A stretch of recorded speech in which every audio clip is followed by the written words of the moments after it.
Press is saying you're beginning with the Pope's big goodbye, aren't you? Hello to you, Stuart. This Thursday I'm going to begin with that farewell and go straight to the International Herald Tribune there, which is got on its front page Pope Benedict XVI with his head turned to us, saying goodbye, that departure. That's in loads of papers, as you can imagine. I'm going to go there to the Wall Street Journal again, a photo screaming Papa, which is the Pope in Italian, of course. And again, him going around on his Pope-mobile in St. Peter's Square. The message there in the Wall Street Journal in its piece is that the stress is on the severity of his decision to renounce the papacy. Nicely summed up in those pictures, isn't it? And you've also been looking at an Italian paper covering Vatican events in full. Well, for anyone who wants the insider knowledge of what's going to be happening in the Vatican in the next few weeks with the conclave, you've got to go to Stampa, which has a kind of blog, a section called the Vatican Insider, which has a version in English. So if you're really, really keen, that's the place to go to get all the background articles. One of them this Thursday is Mum's the Word.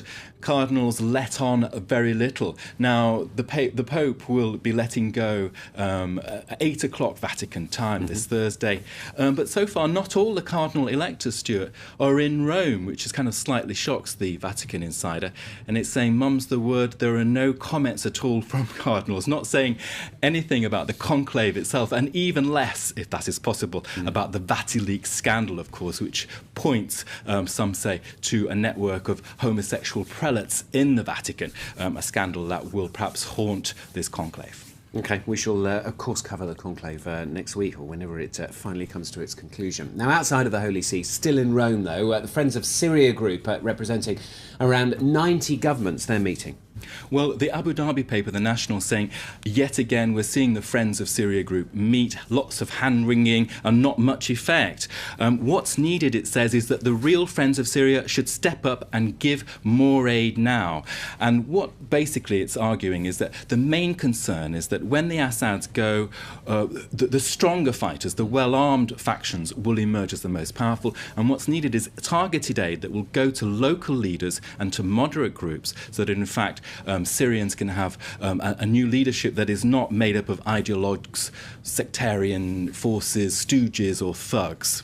OK, sticking with Rome, it's all about Rome today. We've got some new MPs, including some total newcomers to politics. Well, this is in The Independent, and it's talking about Beppe Grillo's new team. They're going to be senators and MPs, the Grillini. Here come the amateurs. They consist of graphic artists, accountants, electricians.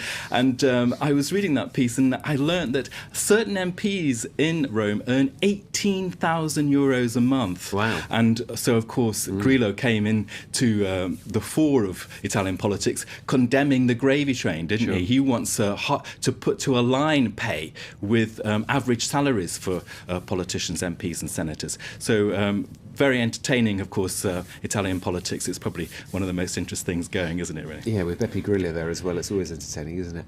Now, we've heard so much about the horse meat scandal, of course, and Nick has pulled out another food scare story for us, haven't you, Nick? And you spotted my Italy theme. Yeah, exactly. I thought I'd just go on. It's a big week for Italy. And this piece caught my eye in The Guardian. It's entitled Pulp Fiction. And there you can see the Italian puree that hails from China.